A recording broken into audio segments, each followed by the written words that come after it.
Le traitement de l'eau est un point fort des entreprises françaises. Un marché dont les perspectives de croissance sont importantes selon l'étude de Xerfi. Alors c'est vrai, les revenus des gestionnaires des services des eaux situés en aval de la filière sont en berne depuis plusieurs années. Mais au niveau des autres maillons de la chaîne de valeur, c'est-à-dire les fabricants de matériel, les cabinets d'ingénierie et les constructeurs de stations d'épuration, l'évolution future de l'activité s'annonce plus dynamique. Il y a plusieurs raisons à cela. Citons d'abord le vieillissement des infrastructures. Aujourd'hui, près de 20% des ouvrages ont plus de 30 ans et vont devoir être remplacés.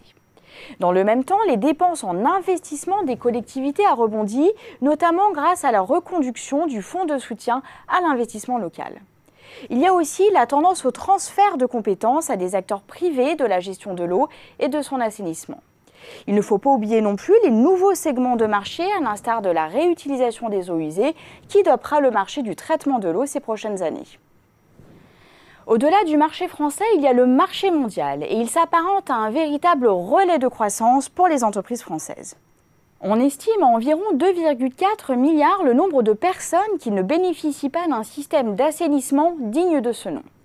Les besoins sont notamment immenses et urgents en Afrique et au Moyen-Orient. De fait, les géants Veolia et Suez Environnement multiplient les contrats d'envergure hors du territoire grâce à leur expertise technique et réglementaire et leur renommée internationale dans le domaine de la gestion de l'eau. Mais ces deux géants doivent aussi composer avec une concurrence plus âpre compte tenu de l'attractivité de ce marché. Déjà, dans le paysage français, le nombre d'entreprises tricolores intervenant dans la fabrication d'appareils de filtration et d'épuration des eaux a plus que doublé depuis 2008, avec notamment l'arrivée de start-up. Et puis, la concurrence étrangère ne cesse de gagner du terrain.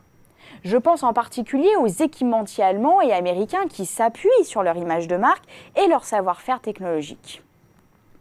Dans ce contexte concurrentiel plus tendu, les marges de manœuvre tarifaires autrefois importantes se sont sensiblement réduites. Les acteurs du traitement de l'eau doivent donc impérativement poursuivre leur développement.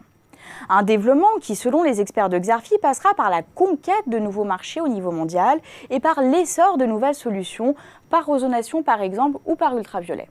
Troisième volet, l'ouverture de l'activité vers des débouchés à fort potentiel, à commencer par la réutilisation des eaux usées traitées.